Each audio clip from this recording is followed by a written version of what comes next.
What's up, everybody? Welcome to yet another episode of the Bottom Line on Sports. He's Jeremy Pink. I'm Jean-Jacques Taylor, and this is our show about the intersection of sports and money. You know how we get down. Every show we start with a number. This week's number, 125 million. Tell me about it, Mr. Pink. That's the balance of your 401k, from what I understand. I would not be doing that if Yeah. this was true. Yeah, actually, we would neither of us be doing that. No, Or we might be doing it from the French Riviera. that is the value of LeBron James's stake in the Liverpool Football Club of the English Premier League, estimated by Forbes as of today, based on a $6.5 million investment 15 years ago. Think about that, man. He bought 2% of Liverpool. Now, you lived in London for a long time. I did. You're more of a Chelsea person than I am a Chelsea guy. How far is Liverpool from London? It's far enough that it's not. I mean, they're it's a totally separate city. I don't know the exact mileage or kilometers, but it's a very distinct market from London. All right. So Liverpool, I believe that's where the Beatles are from. It is. See, that's and what do you call a person from Liverpool? Or what's a term often used for a person from Liverpool? A Liverpoolian? A Liverpudlian? No, a lot of people, and you can call them a Liverpudlian, but they're called Scousers. I don't know why, but they're called Scousers. That was my next question. Yeah. Scousers. I have no idea why, but they're called Scousers. Yeah. So he bought 2% of Liverpool, the Reds. 2.5%. 2.5%. 2.5%. Yeah, 2.5%. Yeah. Which is not a big percentage. And yet it cost $6.5 million. Mm-hmm. And now it's worth $124 million. And we talked last week when the Seahawks got bought. And we're just like, if you got money and you can do it, either buy a portion of a team or buy a team. You can't, I don't know that you can go wrong. I think that's right. And I think what I wasn't aware of is that when LeBron bought his stake in Liverpool, the value of Liverpool was far greater at the time than what LeBron paid for it. So in other words, LeBron got a bargain. And I think he probably got a bargain on it because he's LeBron James, and having LeBron James own a stake of Liverpool probably added instant value to Liverpool. But what I did, because I have a lot of free time, is I calculated the annual return on that investment over the last 15 years. And I compared that, and I compared that to the annual return of the S&P 500 with dividends reinvested. Wow. Okay. What's come up with? So LeBron's, the annual return on LeBron's investment was 21.7%. And the last 15 years have been great in the stock market. 21.7%. Wow. Per year. It's an amazing investment. You would take any investment right now. If someone said for the next 15 years, you could get 22% return on it. You take it 2 seconds. Now, the S&P 500, which has had an incredible last 15 years, although there was a little wobble in the middle there, is, including reinvesting dividends, at least according to my calculations, is up about 14% over that period. Wow. So that'll tell you. That's amazing. It's 21%, 22%. But the reason is exactly what you said, which is that one of the best investments in the last 20 years, 30 years, is in any sports team. Now, why do you figure that is? As a money man. Scarcity of product. There are only 32 NFL teams. There are only 20 Premier League teams, although they change. A few change every year. It's just a scarcity. Number one, and number two, it's a vanity play. So a lot of people will overpay for that to say they own it. Number three is live sports is one of the only live sports are driving such a huge amount of linear television viewing or linear streaming viewing. And it's such a coveted product that sports rights fees have skyrocketed over the last 15 years also. It seems like live sports is the last frontier. It's the last thing where you don't know what's going to happen. You can go there. You can be surprised. You have a true emotional investment, whether you're there just as a fan, whether you're there as a gambler, whether you're there as somebody, it's your team, whatever. And I think as long as you fit in one of those categories, it just makes it people want that individual experience that they can take a memory for a lifetime. Well, it's you know what it's a good version of reality TV, Yeah, essentially is what it is. And I think that it's also one of the only, live sports also aggregates a large audience at a given point in time, which is very difficult to do right now because of the whole fragmented nature of media in general. Live sports is one of the few things that aggregates a large audience in one time. I just thought about something. It seems to me that maybe live sports has made or social media. I'm not sure. It's a symbiotic relationship, I think, between social media and live sports because now the World Cup was always going to do what the World Cup did. But, and we're going to get to that in a second, but you got all these hundreds of millions of people watching it. But then you got all these hundreds of millions of people on social media chiming in at the same time. And it's like one collective, I don't want to say if it's a bar, but it's like collective viewing audience, even though it's on TV because everybody's communicating about the Yeah. same thing that they're watching wherever they are in the world. Well, it's amplification and symbiosis at the same time. One, Oh my, those are a couple of Duke I, master's degree words I right know, there. I know, I know.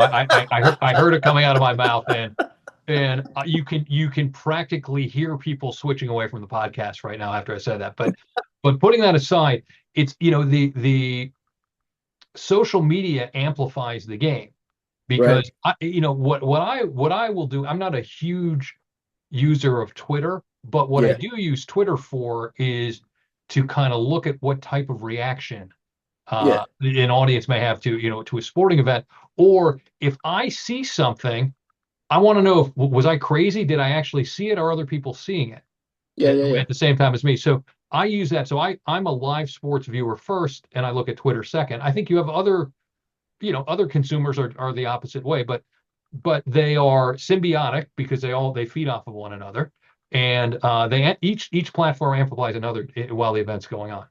Yeah, I think it seems like the other thing is just that if you've got money and you're LeBron, so you have a spare 6 million floating around, just the more money you have, the more money you can make because you're dealing in such big numbers.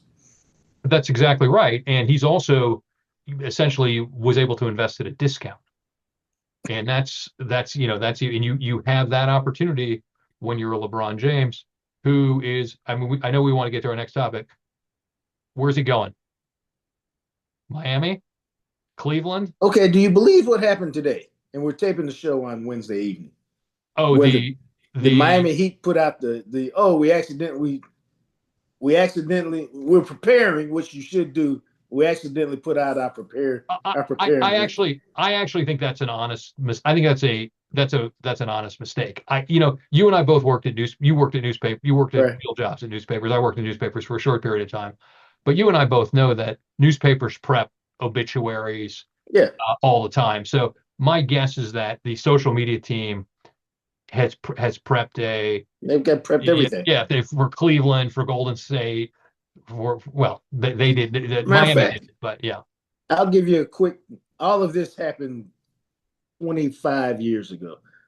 Actually, it happened more than that because it happened in the late 90s. Um, at one point, when all of this stuff was really just starting, uh, I had a good source who worked for the website, the team's website. And so on something like this, I would always say, "Hey, Jeremy, check this out.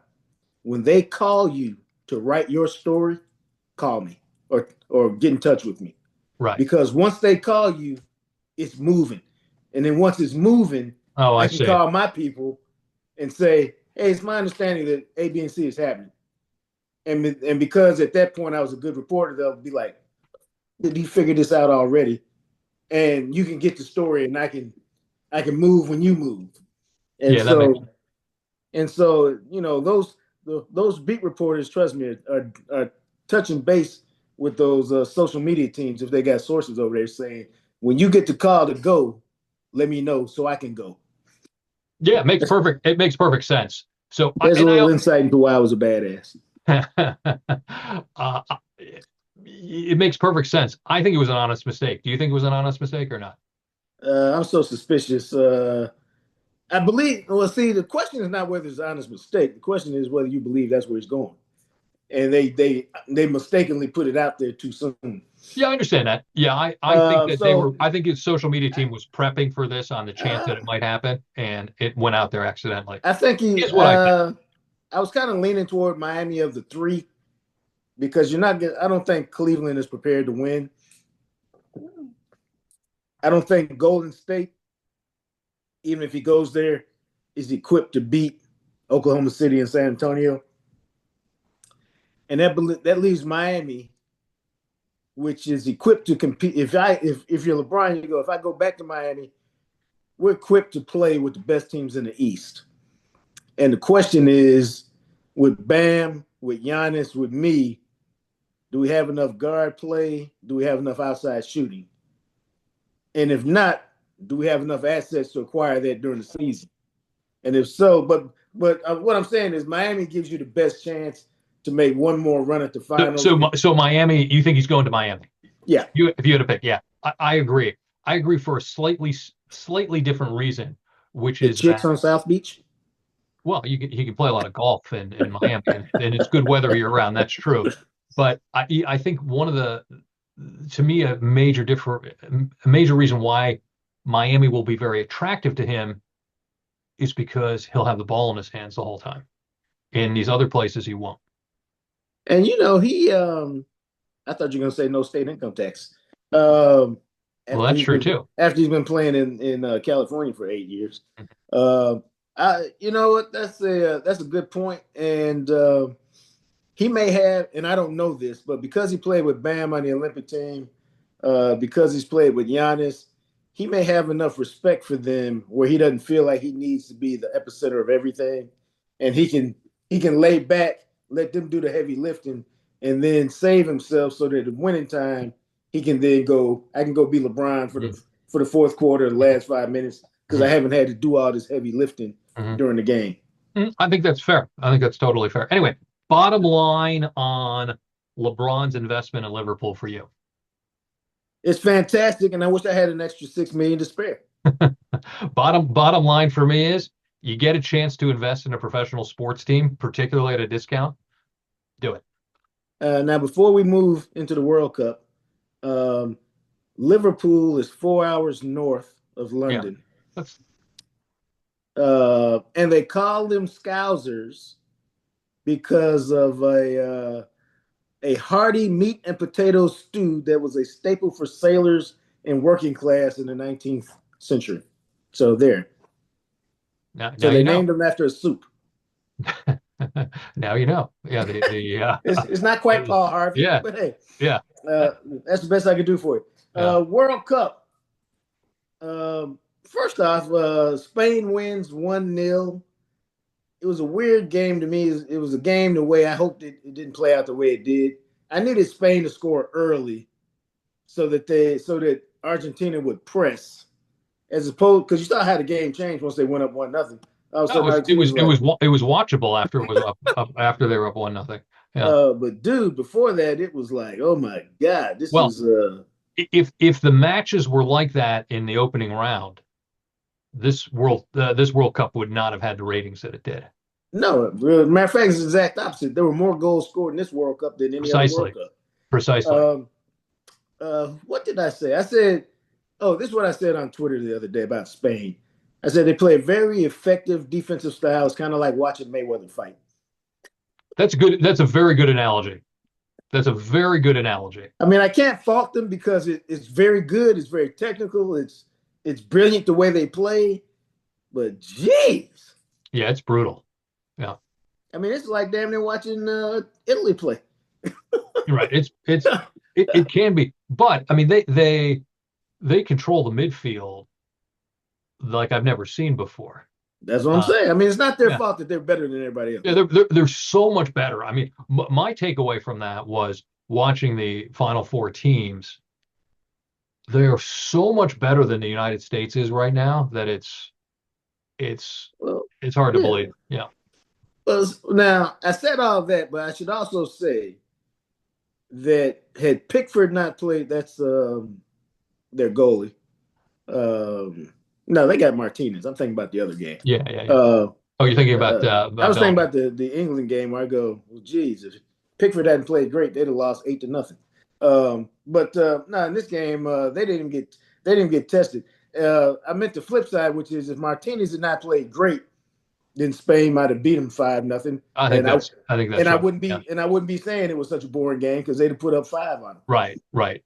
So maybe I I should think just shut up. yeah, I think that's fair. But what we're talking about the World Cup for a bottom line on sports today because the ratings were outrageously high. They were Yeah, 38 million. The final was 38 million on Fox, the English language, another 22 million or so on Telemundo, the Spanish language. So 60 million people tuned in to watch this thing. What do you think about that? Is that sustainable? you know what? I don't.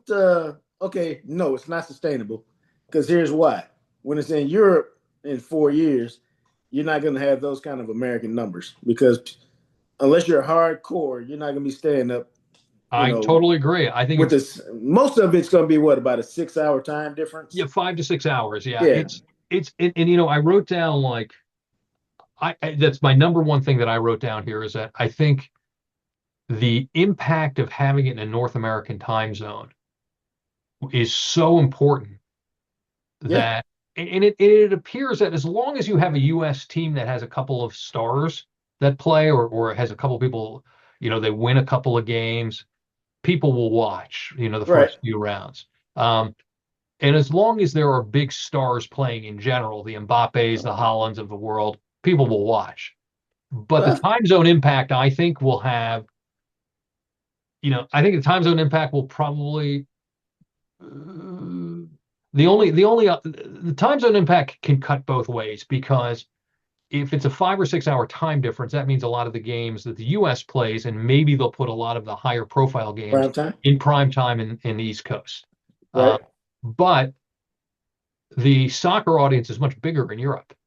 Oh And yeah. and so I think that maybe for the U.S. games they'll do that, but for other games I don't think they will. And they even did that here, where the games were 3 o'clock in the afternoon to be in prime time in Europe. So I can't imagine that it won't be in prime time in Europe again, but I could be wrong. Now here's another question: will the tickets be as outrageously expensive in Europe as they were here? Yes, because Okay. that's a function of FIFA, not of the United States. Now, do I think you'll have the same amount of tourism to the United States that you will to what is it, Spain, Portugal, Morocco, I think are the three co-hosts. Probably not. Now, I, does I that just mean it'd be easier to get tickets?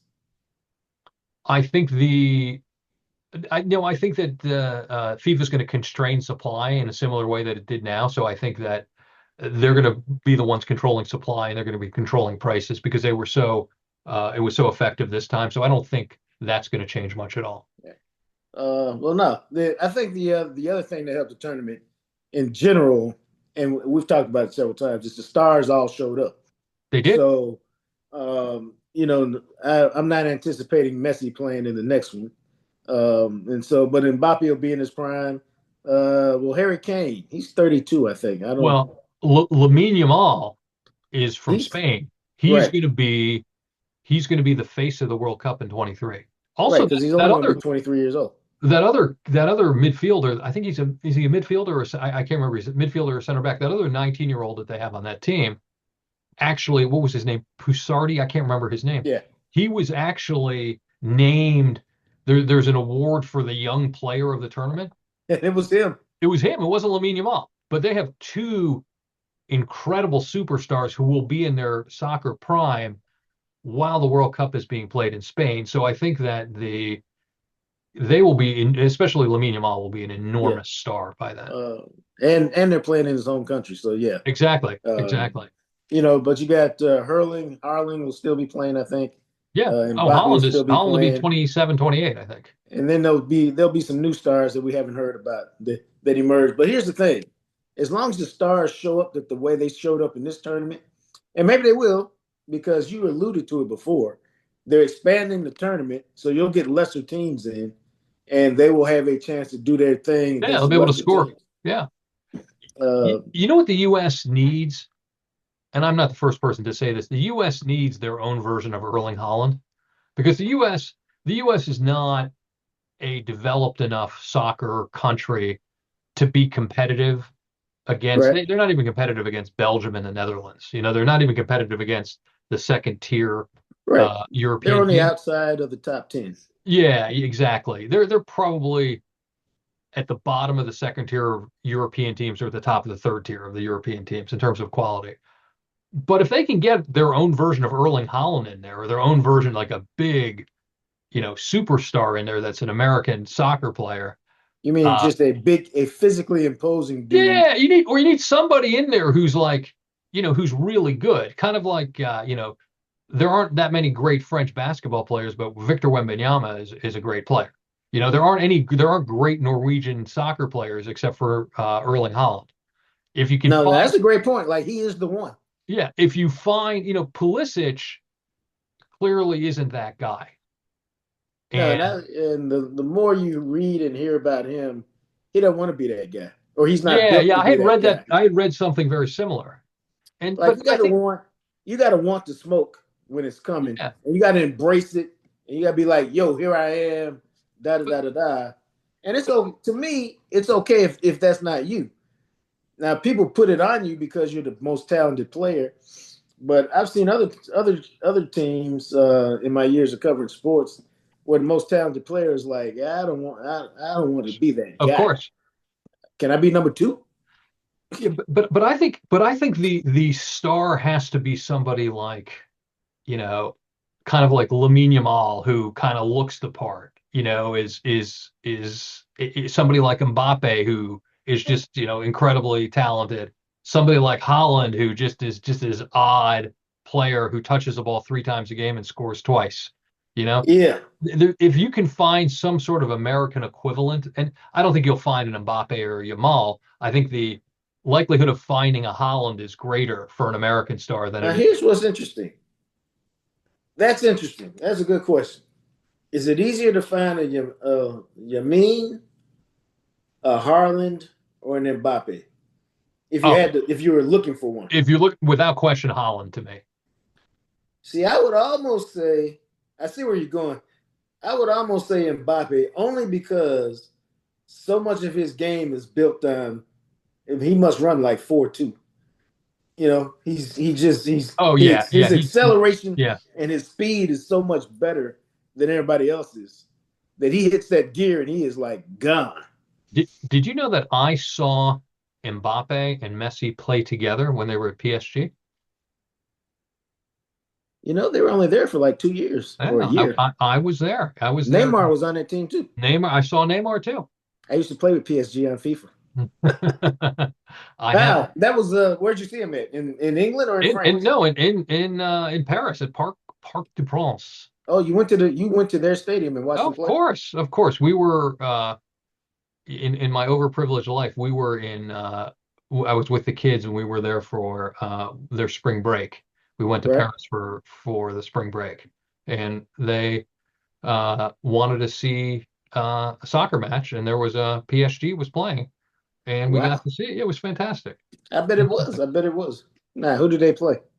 I have no idea who they played, but Okay. they were because the French league, like the Premier League and like the Bundesliga and the Spanish league, has like two good teams, and everybody else isn't that good. Right. So you got to see, I don't even remember. It didn't matter who they played. What mattered is that you were there. Because I once saw Man U play, and they In played Manchester. Oh, when I never did that while I was when I went to Old Trafford when fantastic. the Cowboys were playing Jacksonville in London, and Brad Sham, who's been the voice of the Cowboys forever, and he knows I'm a big soccer fan. He said, "I don't know how this happened, but I ended up with an extra ticket to the game if you want to go." And I said, "Do I want to go, bro? Tell me when to meet you in the Right. lobby." And so we took the train up to Manchester, watched the game, and came back. No fist fights, nothing like that.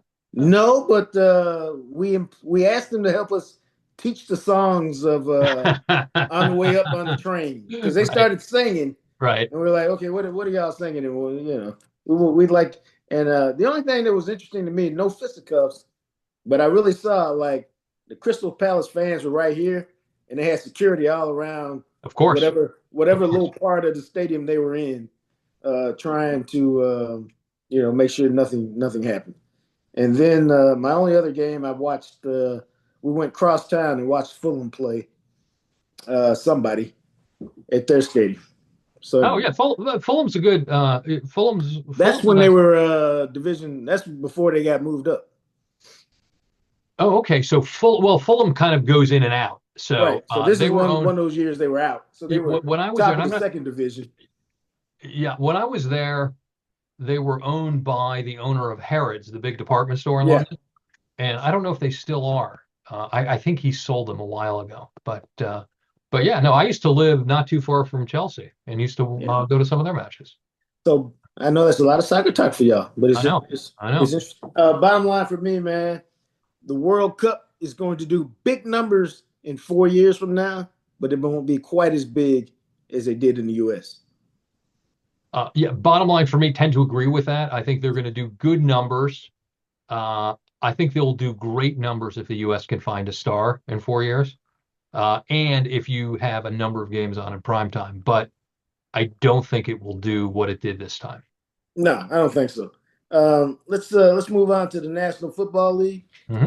Um, each of their teams grossed $450 million this year In as a 20 minimum.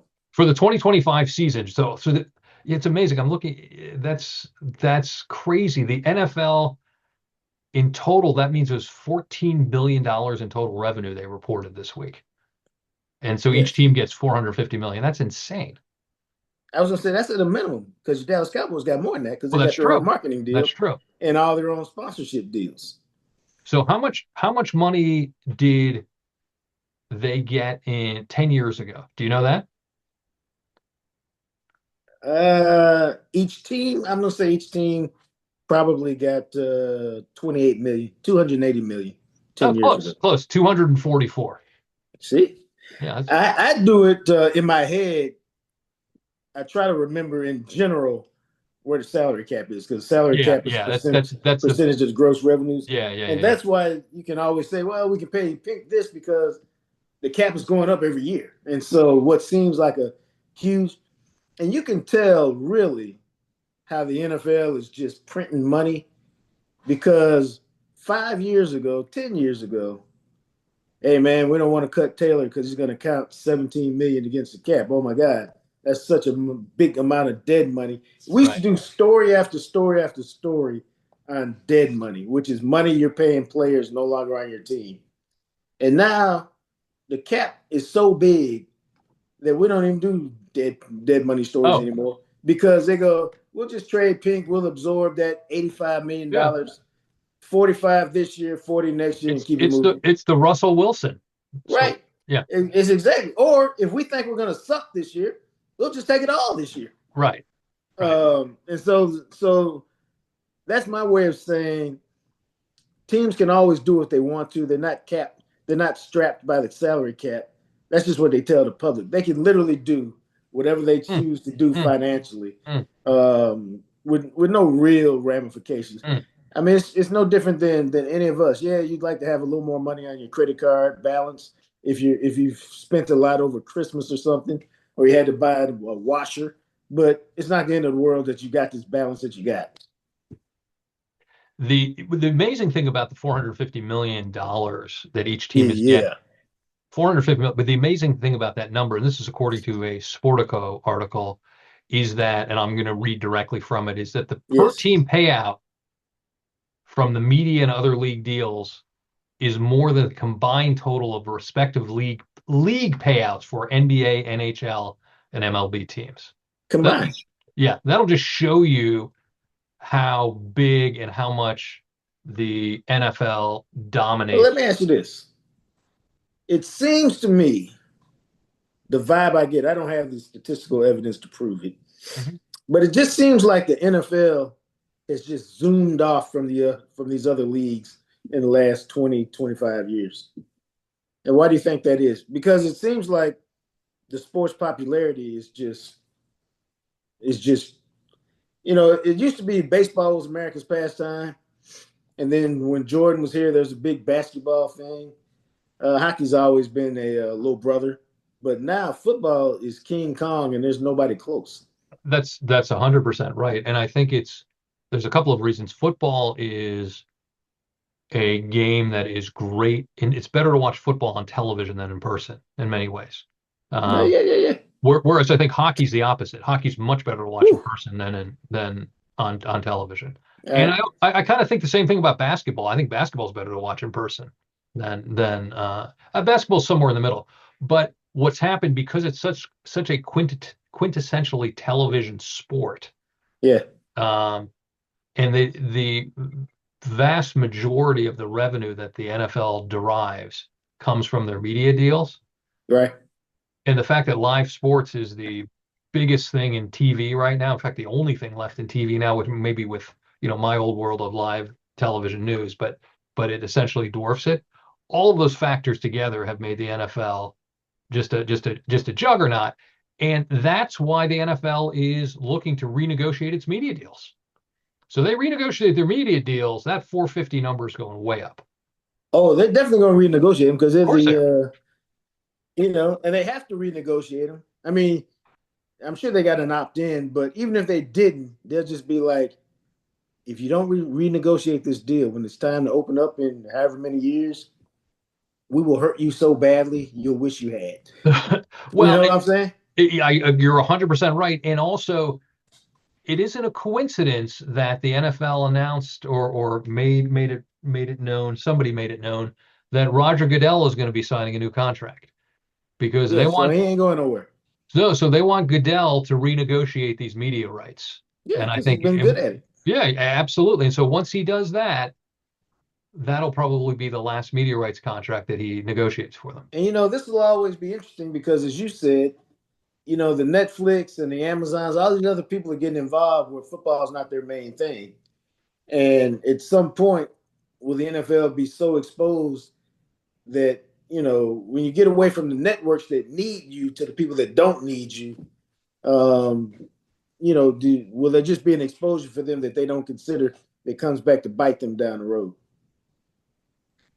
Don't know. I also think there's another issue here, which is that there's a lot of emphasis and a lot of pressure on the NFL to remain on the networks because they're public airwaves and to Yeah, be ostensibly free. I think there's going to be a lot of pressure on the networks to make sure that the ABC, NBC, Fox, CBS, they all have a chunk, or they all have a piece of the NFL, which is going to mean that streamers are probably not going to get the prime selection of games. They don't right now. They're certainly not going to get the prime selection of games, but they're also probably going to have to pony up a little bit more for games if they want them because they won't be able to compete on the broader packages. right. Now, do you think that that means that, and how does that work? Where they go, there has to be a minimum number of games on the networks? Yeah, I think there's going to be because there's a whole bunch, the Broadcasting Act and the fact that the networks are on public airwaves, all of that. There's going to be a lot of pressure, political pressure and other pressure for the NFL to remain, make sure the games remain mostly free. That's why you're not going to see, although I think you'll see this, the Super Bowl is ABC and ESPN this year, I believe. Right. Correct. Or is it ESPN No, only? Is it it's ABC? ESPN. Is it ESPN? So ABC doesn't have it. No, it's ESPN. All right, so that's a big deal if that's the case because that's on a paid platform. Uh, Although because of that, they'll probably show it on ABC. I'm guessing it'll be on I should have looked that up. I hadn't really thought about it, but you know, um, but I think that's a big deal. And the fact that there were some playoff games that went on, I know there's a playoff game each of the last 2 years on Peacock, for example. That's again a paid platform. Right. But even the Amazon games on Thursday nights, those go on in the local market. So the Seattle, one of the Seattle local ABC, NBC, CBS affiliates, I don't recall who, will get that game, will run that game, even though it's on Amazon Prime. Right. So there's pressure and an impetus to remain on the public airwaves, um, but I don't think that's going to slow down the amount of money that they get because Fox or CBS without NFL, I don't know what else they have. Name Dude. three primetime shows on Fox. Name Well, one primetime show on Fox, here's the reality, man. I haven't watched network TV literally in forever. except for Like sport. except for except for sports. And Literally that's my forever. point. That's the whole point. Yeah, I mean, I literally can't name you anything that comes on network TV because I literally don't watch. I'm either watching Netflix or Hulu or Apple TV or something. I'm not watching network TV at Right. all. So network TV has essentially become, and I'm stealing this line from a Wall Street analyst, but some of these networks have become distributors of NFL football. That's really what they are right now. Yeah, that's what gets all their ratings and all their numbers. Yeah. So So the but Yeah. Now, bottom line for me, man, is the NFL is King Kong. I don't know. We talked a little bit how they distance themselves, man, but they're I don't see. I think they're just going to run away and continue to stomp the rest of the leagues. I don't know what would ever slow them down.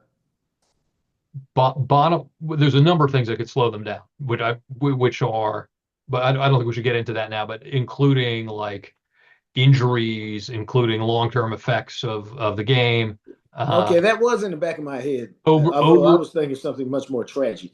overexposure. What were you thinking? No, like because all these people, there's no coincidence. All these people are getting ALS.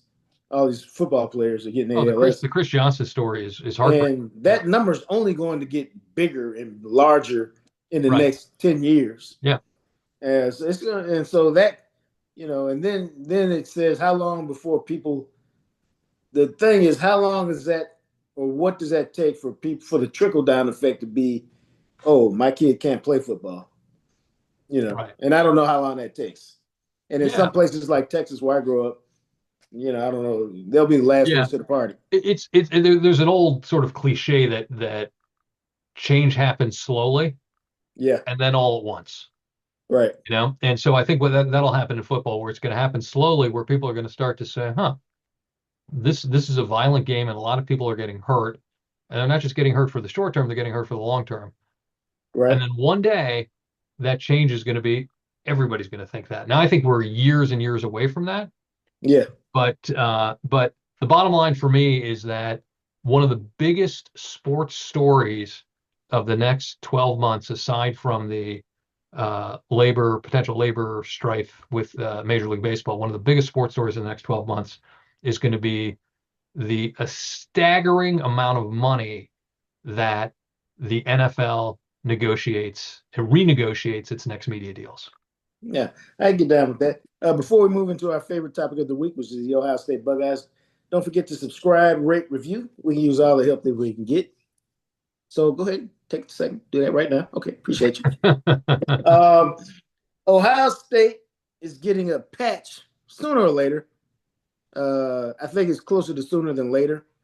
Patch on their jersey. I don't care because we're in the NIL period now. Um, NBA teams have patches on their jerseys. NASCAR's been doing it for years. Golfers have been doing it for years. Um, it's the way. It's another revenue stream. It's going to happen. So I'm past it's tradition. They shouldn't do it.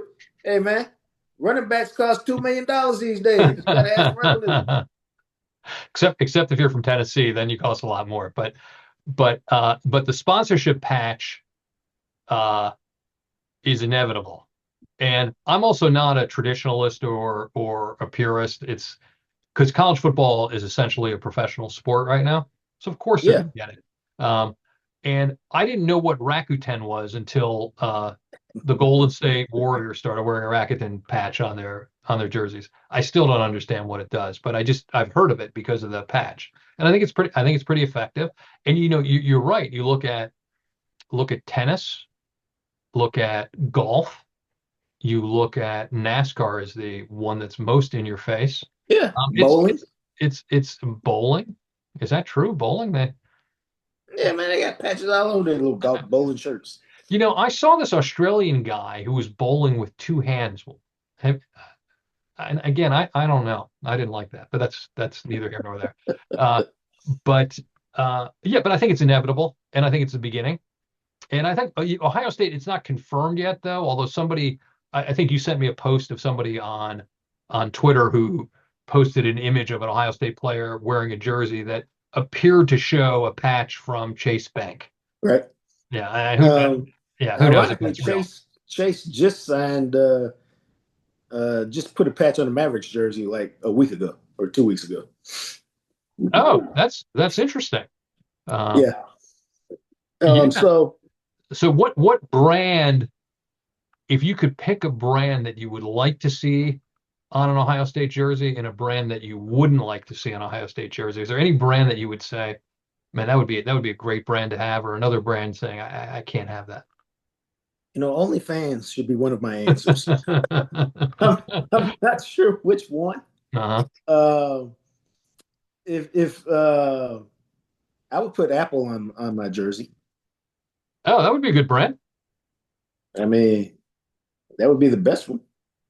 And what I wouldn't put is some kind of I couldn't be an athletic team and have like Hostess Twinkies, Hmm. you know, or some kind of dessert, some kind of sugary Uh-huh. drink Oh, that makes dessert. sense. Yeah. As an athletic team striving to achieve greatness, I wouldn't want that on my jersey. That's my No, serious answer. that, OnlyFans is my that non-serious answer. but that's a good the sugar thing is that's a good answer. Yeah, see? But like any college team, if Hostess Twinkies uh came out and said we'll pay you 20 million a year to wear that patch, you're gonna have a Oh, little see, you have a okay, little now you check have a this little out. Twinkie you have a little Twinkie on your shoulder. Yeah. Now, see, I do believe this. I think at some point, I don't know what the point is. Some point, you have to take a stand because if Twinkies or Ding Dongs is going to pay you 20 million, well, somebody else is paying you 18, and at some point, you have to say, you know what, 18 is enough. I don't want these Twinkies on my jersey. When's You the know what I'm saying? Like, what, for example, if you talk about Ohio State, they lost out apparently on a big time recruit running back today, the best running back in the nation.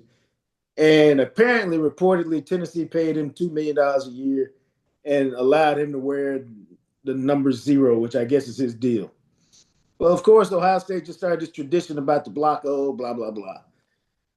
You can't want to run it back enough to go, you know what? We're going to suspend tradition for a couple years. Like at some point, you got to take a stand on something.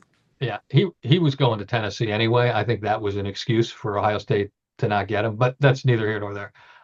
Most importantly, this is a question, I probably should have asked you a long time ago. When's the last time you ate a Twinkie? Okay, it's probably been 30, 40, 50 years. Really? But it's funny you say that because Twinkies were my mother's favorite bad dessert. Hmm. I never got into those, and so nah. Now For a has a while, I has liked Little Debbie's like Nick Saban. right. Has AJ ever eaten a Twinkie? Oh no, no. Now you Right. got to remember, as a fat kid, I tried to keep all that away from him. Oh, right, right, right. I was a fat kid, so I didn't want my son to be a fat kid. So I was a food czar. It was at times it was a bit unrealistic. Yeah. Uh, but no, he was. I'm trying to figure out if he was a junk food guy. Like my grandson eats a lot. He's a little bitty dude, got great metabolism, but he doesn't like. He's not really a junk food guy. Now and I'm saying like sweets and cookies, and he likes pizza and nachos and that kind of junk food. Okay. But my son, he was more of a real food junkie. He wasn't necessarily a sweets guy. That's good. I I'm don't trying know to. if I honestly don't know if my kids have ever eaten Twinkies. I don't have any idea. Did you have? But see, here's the deal. In a lot of cases, did you have that kind of stuff around the house? We did not. No. What kind of junk food, Mister Golden Kiwi? What kind of junk Yeah, food I did love y'all have golden around the kiwis. I eat house? golden kiwis every day. Yeah, it's my favorite food. Yeah. Every time I go to Costco and see a golden kiwi, I think of Have you you. tried one yet or not? No, because they're ugly. I like my fruit to be attractive. Yeah. Okay. What can I Uh, say? we could take that line out of context very easily, but uh, yeah, no, we had like my wife likes to like cook and bake and stuff. So whatever she would cook or bake, Yeah, chocolate so she cake, but had homemade treats around the yeah, house. but it was all like healthy. Okay. Everything was like very healthy in our house, and somehow I still managed to be fat. So I don't know what to do. Now, my wife is the opposite. She buys these big things of M&Ms, but she eats them four at a time. I could never do that. I'm like, what are you doing? Yeah. I'll go over there and there'll be five M&Ms on a napkin. Do you know what my wife did this week?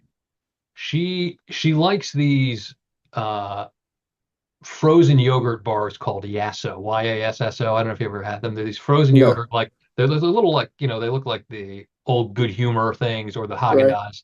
And they're like 150, 200, 100 to 150 calories each.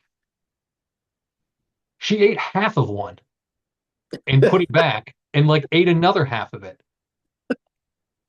Yeah, I could I never can do never that. do that, man. I could never. No. I would eat the entire box. That's why I just don't keep anything in the house. See, I'm like you. I don't keep Yeah. it in the Yeah. house. And if I want something, I I'll buy the individual package, eat it, and I've been known to throw it away. Like, okay, that's it. That's all I can have. So, Yeah. No, I know people like that. but I'm better Back, off if I just don't have it. right. Back to the Ohio State patch in the Oh uniform. yeah, I forgot about it. Yeah, yeah, yeah.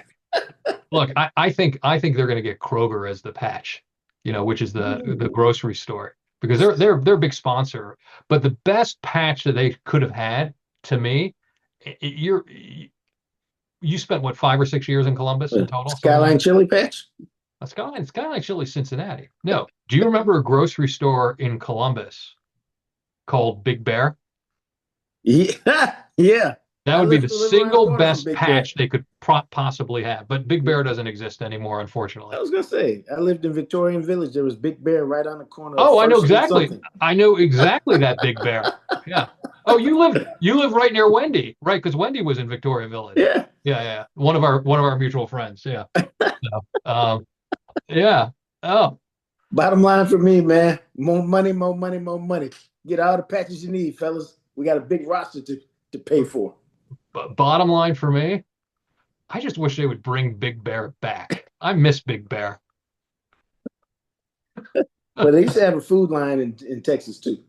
So Yeah, but Food Line is one thing. Big Big Bear is Bear, so much better. Such a yeah. better. I gotta look it up now.